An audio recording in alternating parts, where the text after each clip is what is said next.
La escritora boliviana Liliana Colanzi, residente en los Estados Unidos, fue una de las invitadas al festival literario Centroamérica Cuenta, que se celebró la semana anterior en nuestro país. Autora de 2 colecciones de cuentos, Vacaciones Permanentes de 2010 y Nuestro Mundo Muerto de 2016, Colanzi también fundó Dum Dum Editora en 2017 con la aspiración de poner a circular textos olvidados por el canon literario, especialmente escritos por mujeres. Además, es doctora en literatura comparada de la Universidad de Cornell, Estados Unidos. En los cuentos que forman parte de Nuestro Mundo Muerto podemos encontrar una compilación de elementos de autores de la llamada literatura de género, como el terror y la ciencia ficción, pero filtrados por una sensibilidad latinoamericana y un diálogo con las complejidades de la Bolivia contemporánea, en donde se entremezclan las tradiciones ancestrales de los pueblos indígenas con los elementos característicos de la modernidad. Los dejamos con esta entrevista con Liliana Colanzi, en la que también nos acompañó Gustavo Quirós, editor de la revista literaria en línea Samoa.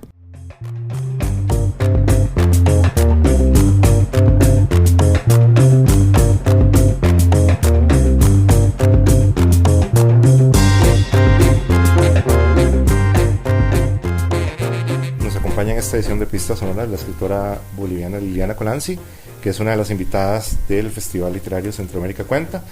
Vamos a estar hablando con ella sobre todo de su libro Nuestro Mundo Muerto, que se editó en Costa Rica por Encino Ediciones. De nuevo nos acompaña Gustavo Quirós, que es uno de los editores de Samoa, que va a estar también conversando. Encantado de estar acá. Una excelente ocasión de entrevistar a Liliana, ¿no?, que ha escrito este libro Nuestro Mundo Muerto, un libro de cuentos. Liliana vive en Estados Unidos, pero bueno, recoge una tradición latinoamericana, evidentemente, Bolivia, etcétera.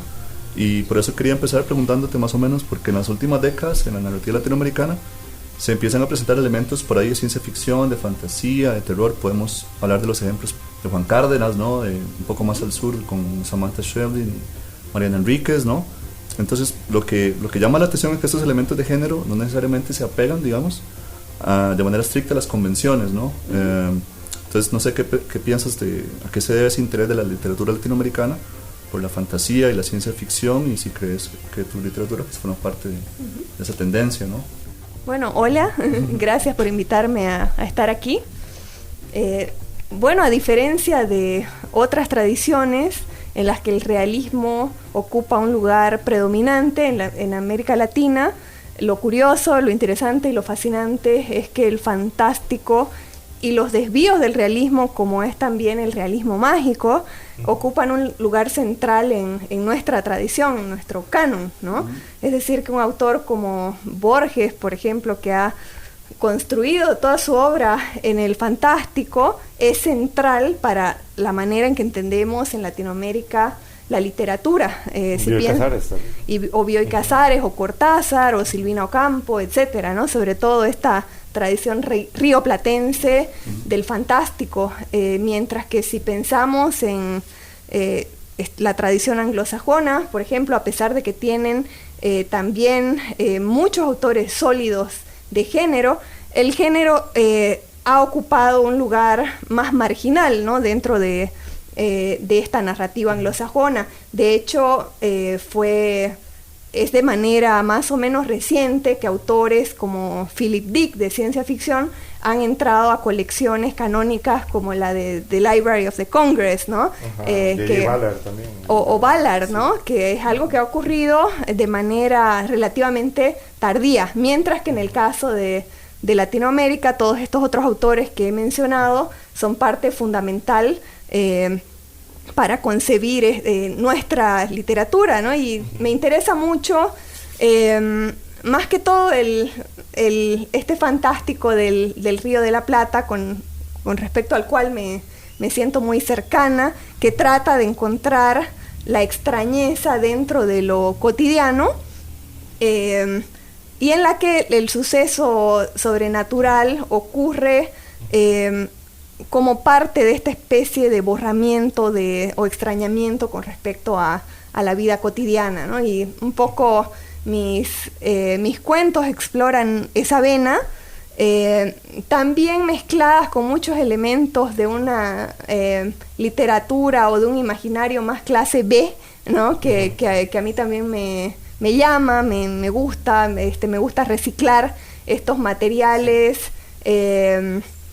un poco de las convenciones, ¿no? De lo que sería la literatura o el cine de la clase B, y hacer algo con eso, ¿no? Esto lo que se considera elementos de mal gusto, pues, ¿no? Donde yo creo que hay el gore también, donde está también la sensibilidad de lo popular, que es algo que me interesa mucho explorar en mis cuentos. Porque todos esos géneros que mencionábamos siempre, bueno, históricamente han sido considerados como géneros menores, ¿no? El policial, el terror, el fantástico, ¿no? Entonces, por ahí, ¿cómo trabajar con ellos y convertirlos en algo? Me imagino que va por ahí el interés, ¿no? Sí, son, como has mencionado, todos estos géneros también han sido considerados vías de escape o de entretenimiento, ¿no? Y si bien, por supuesto que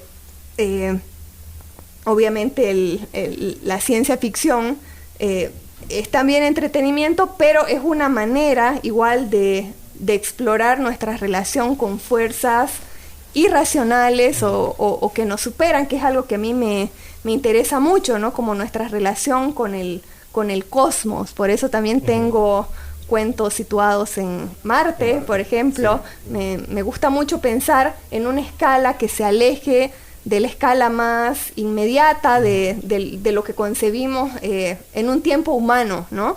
Pensar un poco cuál es el tiempo de las estrellas, por ejemplo, cuál es el tiempo de los planetas, y tratar de insertarnos ahí para darnos cuenta de nuestra pequeñez y del inmenso misterio y el secreto que nos rodea de todo aquello que no entendemos o no conocemos, ¿no? Entonces, me interesa este potencial de los géneros para mostrarte aquello que permanece oculto, incluso para nosotros mismos, ¿no? O que permanece también en la esfera del tabú, ¿no? Que es lo que hace, lo que desvela, por ejemplo, el gore, como mencionabas, ¿no? Más allá de las vísceras o de la sangre, te da una entrada a aquello monstruoso que está reprimido, ¿no? Sí, miedos también como inconscientes, podemos decirlo de alguna manera. Miedos inconscientes, tabúes, ¿no? Fobias, que me interesa explorar de una u otra manera. Sí. Creo que en este libro el acercamiento al mundo indígena es bastante notable. Yo creo que se aleja de una visión como meramente etnológica, podríamos decirle, o de un tono como lastimero o condescendiente hacia estas poblaciones. Muy bien, parece que usted encuentra como un gran poder narrativo en los mitos y en lo que otras personas llamarían, entre comillas, supersticiones de los pueblos indígenas de Bolivia, además del hecho que esos pueblos no son piezas de museo, ellos también viven en contacto con el mundo contemporáneo, incorporan también el mundo contemporáneo junto a sus tradiciones, y eso genera también una tensión muy interesante. Este interés por lo indígena es algo que ha estado siempre en su escritura, fue una búsqueda que se desarrolló con el tiempo. Sí, por ejemplo, mi primer libro de cuentos tenía una impronta mucho más urbana, y me di cuenta que estaba queriendo explorar un poco más aquellas tensiones de nuestra relación con el campo, ¿no? Con lo rural y con lo indígena, con lo campesino, porque como bien dice, está muy imbricado con todo con la manera en que somos criados, por ejemplo, escuchando estas historias, escuchando estos mitos, estas leyendas, pero que se nos hace creer que son supersticiones sin ningún valor para conocer el mundo, sin ningún valor filosófico, y sin embargo también condicionan mucho nuestra sensibilidad, pero hay cierto momento en que nos alejamos racionalmente de estas historias y decimos, nada, es como, esto es una simple superstición, esto no tiene ningún valor, ¿no? Entonces a mí lo que me interesaba era tomarme en serio esas narrativas,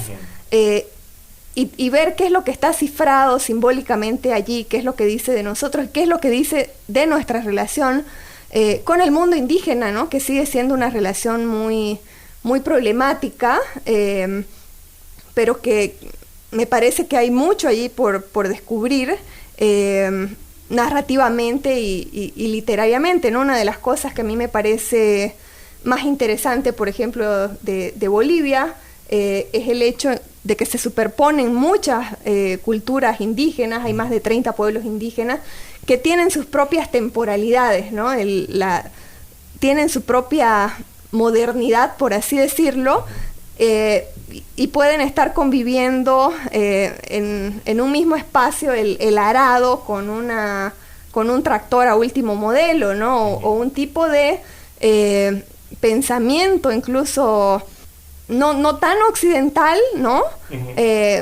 Con un resto de la población que está soñando con Miami, ¿no? Y estamos habitando un mismo espacio, estamos habitando un mismo tiempo, pero a la vez... religioso también. También están habitando creencias cristianas, católicas, con religiones pues que vienen de mucho antes de la llegada de Colón, ¿no? Formas de ver el mundo muy diversas. Y me interesaba justamente cómo se superponen todos esos conocimientos y esos saberes y ver qué podía sacar de allí, ¿no?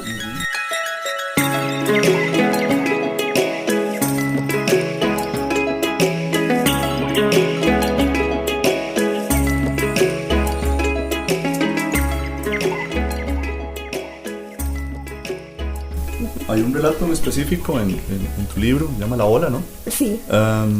Has mencionado que uno de los disparadores de este relato de La Ola ha sido la falta de sueño, ¿no? El no poder dormir. Totalmente. Claro, que es algo muy latinoamericano, me parece que Borges siempre hablaba de esta falta de sueño, la vigilia, etc. Pero bueno, en casi todos los cuentos de tu libro encontramos personajes con una percepción de la realidad algo distorsionada, ¿no? Alterada, y entonces da lugar a que aparezca el horror, la paranoia, la extrañeza, etc. Entonces, ¿de dónde viene esa fascinación, más o menos, no? Es decir, ¿cómo escribir además sobre eso sin caer por ahí en el sensacionalismo, en el malditismo, tal vez, ¿no? Sí. La verdad que no fue algo que yo hubiera buscado, sino que coincidió la época en que emigré a los Estados Unidos y que empecé a estudiar en los Estados Unidos con un episodio salvaje de insomnio que tenía que ver igual con el estrés de la exigencia académica, rodeado de un paisaje muy invernal, ¿no? Y que inducía mucho a un estado de ánimo un poco alterado, ¿no? 6 meses. Un poco como Jack Nicholson en The Shining, ¿no? Totalmente. 6 meses de blancura, de nieve, una ciudad sumamente silenciosa. Durante el invierno no se escucha nada, es como si la nieve se tragara todo tipo de sonido. Sumado a eso, toda la intensidad de la vida académica me fue empujando al insomnio y a una especie de locura igual, que mi manera de procesarla fue a través de la escritura, ¿no? De alguna u otra manera todos los cuentos tienen que ver con este estado exaltado de la conciencia, un estado un poco límite, digamos, que en el cuento se manifiesta a través de ya sea el impulso místico en algún cuento, en un brote psicótico en el otro, en la fascinación religiosa en otro, en la paranoia, ¿no? Pero sí, nació justamente de este periodo, que a mí me causa mucha gracia porque justamente cuando empecé a estudiar el doctorado tenía un amigo que me decía que probablemente yo iba a salir de esta experiencia hecha una escritora mucho más analítica, racional, cuando para mí fue en realidad todo lo contrario, ¿no? Fue mi conexión subterránea con la locura, ¿no? Entonces podemos decir que fue beneficioso, ¿no? El no poder dormir al final. Mira, no lo veía en esos términos, pero sí algo que me motivaba a salir o que me animaba a continuar, porque sí es un estado absolutamente desesperante, ¿no? Era pensar que, bueno, algún momento podría hacer algo con esto, ¿no? Sí fue un proceso de mucho tiempo salir del insomnio crónico. Y sí, bueno, por lo menos lo procesé a través de los cuentos. Que el lugar en el que estabas también es como muy particular porque se siente como un poco aislado. Es en Ítaca, Nueva York, que es en el estado de Nueva York, pero obviamente en el estado de Nueva York, lejísimos de la ciudad. Y es como es como un pueblo universitario. Es un pueblo universitario, la mayor parte de la gente está relacionada de una u otra forma con la universidad. Además es un lugar muy particular, rodeado de bosques muy lindos, ¿no? Y de acantilados muy majestuosos y profundos. Y de hecho, cuando yo llegué, acababa de suceder una oleada de suicidios en la universidad.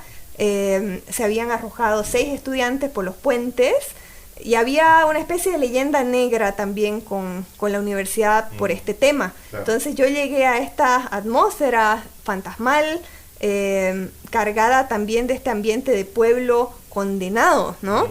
Y era muy difícil abstraerte de esta sensación, a pesar de que la universidad hacía muchas cosas como traer artistas y DJs y entretenimiento para los estudiantes para salir de ese humor. Pero es algo que caracterizó mucho mi estadía allí. De hecho, lo mismo le ha sucedido a sentir esta atmósfera bien pesada a otros escritores que han pasado allí por la misma época, ¿no? Justamente estaba hablando estos días con Rodrigo Fuentes, que de hecho él estaba en la universidad al mismo tiempo que yo y también les puede contar sobre esta leyenda y sobre esta experiencia, ¿no? de la universidad en ese momento.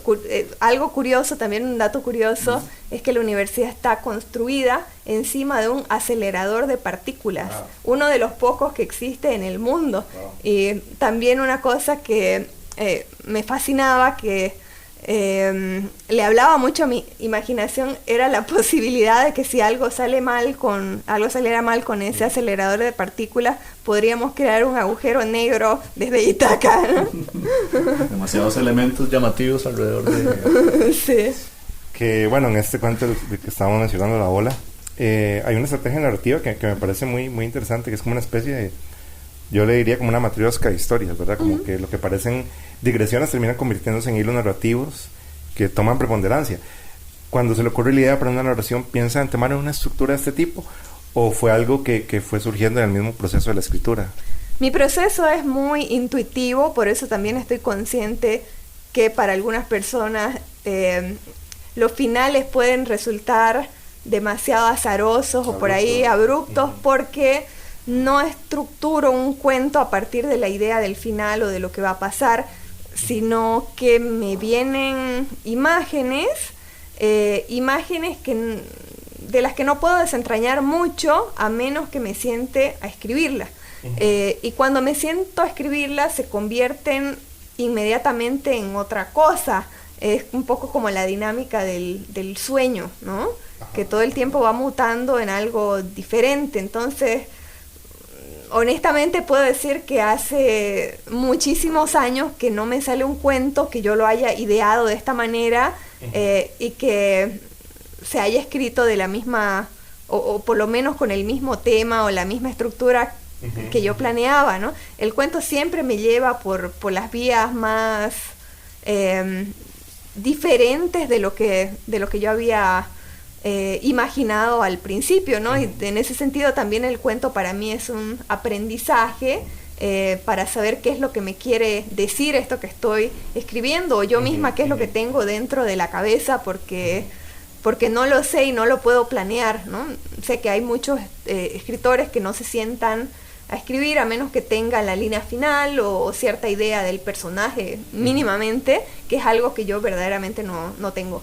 Sí, César había dicho célebremente que los finales de él son muy abruptos porque él se aburre de la trama y nunca sabe cómo va a terminar, entonces como cuando se aburre lo termina y ya, nada más. Que creo que eso funciona cuando a uno no le interesa tanto la trama, sino su búsqueda va por otro lado, ¿no? Más que en hacer una trama redonda y perfecta. A mí no puedo decir que no me interesa la trama, de hecho creo que en mis cuentos siempre están pasando muchas cosas, ¿no? Pero no diría que es el primer condicionante de mi cuento. Estoy muy abierta a manipular esa trama, atravesarla, reconducirla, deformarla de muchas maneras, ¿no? Y tampoco puedo separar, por ejemplo, lo que es la trama de lo que es la forma, ¿no? Para mí son dos cosas que están totalmente imbricadas. Y no es solamente una idea de la acción lo que necesito para escribir, sino también una voz, un tono, un cierto registro, que también es algo que me cuesta mucho planear, ¿no? De pronto estoy escribiendo un cuento y se me mete una voz a ese cuento y siento la necesidad de estallarlo, y que de pronto haya una voz que está contando este cuento en otro tiempo, o que sea la voz de otro personaje que se inmiscuye, pero es algo que verdaderamente va apareciendo en el texto, ¿no?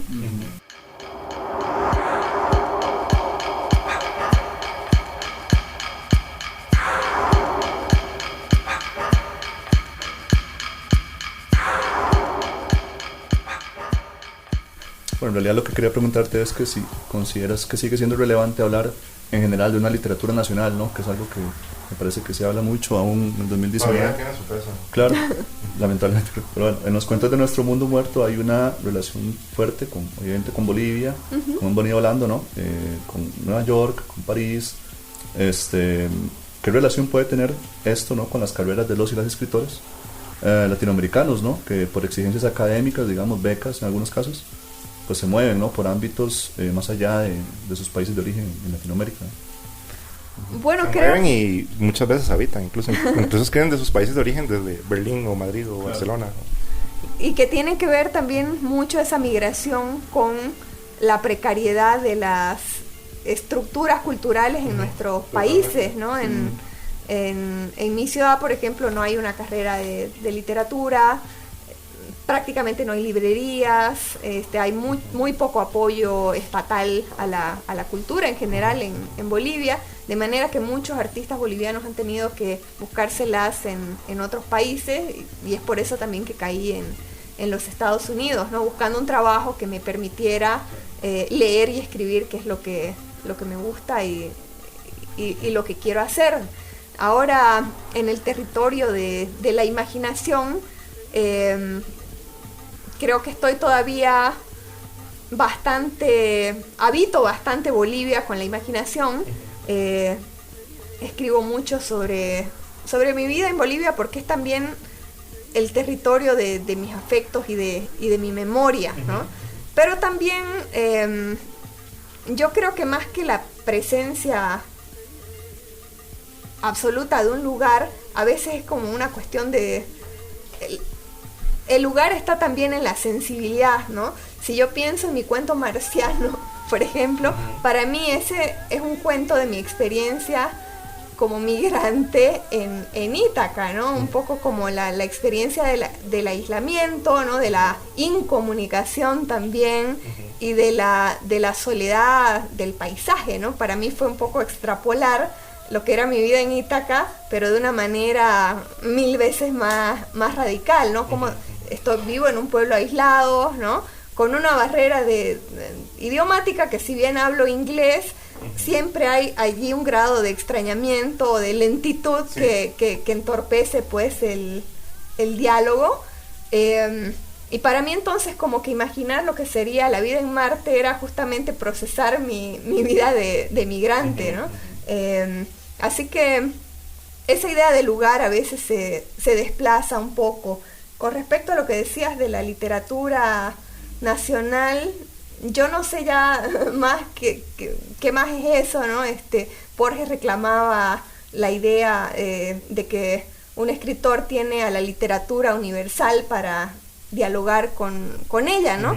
Lo que no significa, por ejemplo, que uno elija el lugar o la región con la que quiere dialogar, que en mi caso con toda certeza es Latinoamérica, ¿no? Tanto en cuanto a lo que son mis intereses de lectura, como a lo que son los lugares donde sitúo muchos de mis cuentos, ¿no? Sí. ¿Y qué pasa con el lenguaje cuando esa distancia se empieza a hacer cada vez más larga en el tiempo, digamos, con el lenguaje de Bolivia y el habla cotidiana? Hay también como un proceso de extrañamiento que se terminó inventando o reconstruyendo el lenguaje cotidiano de su país de origen desde la lejanía. Pasa que yo vuelvo mucho a Bolivia, en ese sentido me siento todavía muy en diálogo con Bolivia. Más bien lo que me sucede es que por mi contacto con el inglés hay momentos en que empiezo a dudar de la existencia de alguna palabra en uno u otro idioma, ¿no? La última palabra de la que tuve duda, justamente porque a veces me siento que estoy traduciendo del inglés o viceversa, fue con la palabra vilificar, que al decirla inmediatamente tuve la duda, estoy traduciendo del inglés to vilify, y esta palabra creo que no existe en español y me la estoy inventando, ¿no? Entonces ese proceso de extrañamiento pues del lenguaje es lo que te da tu contacto con otra lengua, que le encuentro además, lo encuentro un proceso muy rico, ¿no? Hay creo mucha poesía igual en en estas traducciones muchas veces fallidas, ¿no? Claro.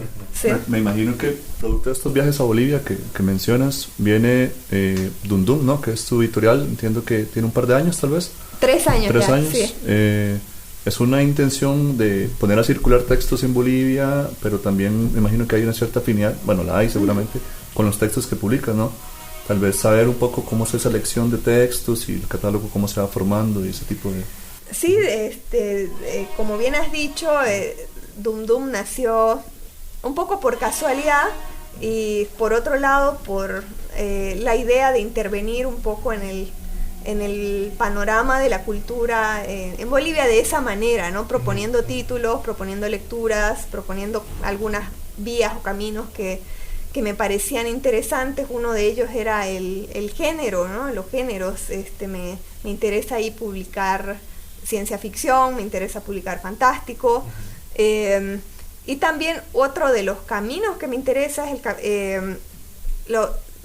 la voluntad de recuperar autores que han sido olvidados, que han sido un poco dejados de lado. De hecho, el libro con el que inició Dundum Editora fue una novela de Sara Gallardo de 1970, Eises Was, que recientemente había sido un poco recuperada en Argentina por la crítica, por los lectores, después de varias décadas de olvido, ¿no? Entonces yo llegué a esta novela a través de un amigo, Federico Falco, que me la recomendó, me deslumbré y bueno, ya venía hacía cierto tiempo pensando en la idea de crear mi propia editorial y dije, bueno, tiene que ser con esta novela, lo cual fue un poco zafado, la verdad, porque yo contacté a la familia, a los herederos de Sara Gallardo, sin tener un solo libro publicado para que fuera este libro, que es una absoluta maravilla, el primer libro de la editorial, y tuve una suerte increíble porque confiaron en mí y pude publicar este libro que fue el primero, ¿no? Entonces, ahora por ejemplo, este año estoy publicando a una autora boliviana que se llama María Virginia Estensoro, que publicó un solo libro de 1937 que se llama El Oxiso, un libro rarísimo también que no ha tenido otra publicación en 50 años, un libro clave para entender la vanguardia en Bolivia. Es también una experiencia de lenguaje extrañísima y además que fue un libro muy escandaloso y revolucionario en su época. Agotó, la única edición que existió en vida de la autora se agotó muy rápido porque hablaba, por ejemplo, de la experiencia del aborto voluntario, ¿no? Una mujer que decide sacarse al hijo, y también tiene el cuento que le da el título al libro, es como un recuento un poco erótico de lo que pasa en el cuerpo de un muerto que está siendo devorado por los gusanos, pero hay allí un tono sensual que también puede resultar pues chocante y escandaloso, ¿no? Entonces, esta autora... ¿Y de dónde salió esa autora? Para 1937 es un tema bastante... Era bastante extraña. Ella... el apellido Estensoro en Bolivia es un apellido con mucho linaje, ¿no? Hemos tenido un presidente con este apellido y es como de la alta alcurnia capitalina, ¿no? Y en ese sentido ella era doblemente rebelde, ¿no? Porque le tira una patada a las convenciones sociales de este círculo, que a la vez puede ser muy, muy castrador, ¿no?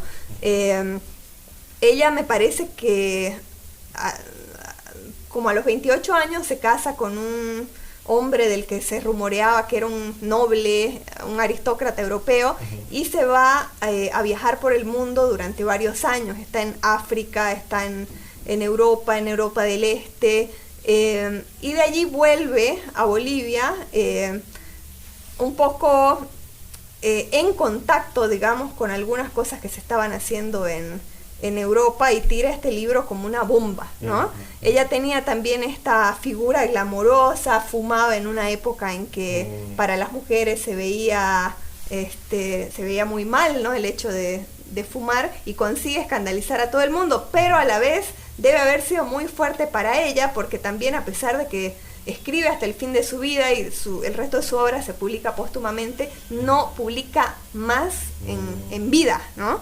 Entonces a mí me pareció fascinante volver a recuperar un texto así, en especial en este momento en que se está debatiendo bastante el aborto y los derechos de la mujer a tener autonomía sobre su propio cuerpo, ¿no? Claro, y no solo eso, ¿no? Como que vivimos como en una época de descubrimiento de textos de mujeres que no hemos leído ni siquiera o apenas vamos a releer.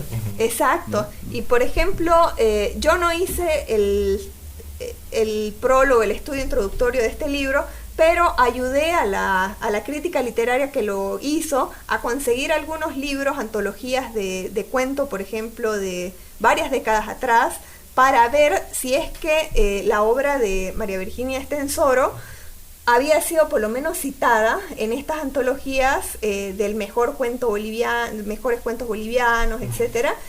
Y lo que nos parecía tan chocante a las dos era descubrir estos volúmenes década tras década en los que no había mujeres, ¿no?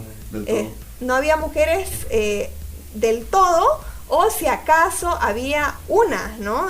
Siendo que una de nuestras cuentistas más reconocidas, Adela Zamudio, que era también una feminista, tenía una obra tan importante que empezaba a ser silenciada e ignorada en estas antologías, ¿no? De vez en cuando se la mencionaba, pero con el resto de las autoras era el silencio absoluto, ¿no? Y pese a que, por ejemplo, no se puede entender la vanguardia sin el Oxiso de María Virginia Estenssoro, muchas veces se ha dicho que Bolivia, por ejemplo, no tuvo vanguardia, ignorando este libro tan extraño, ¿no?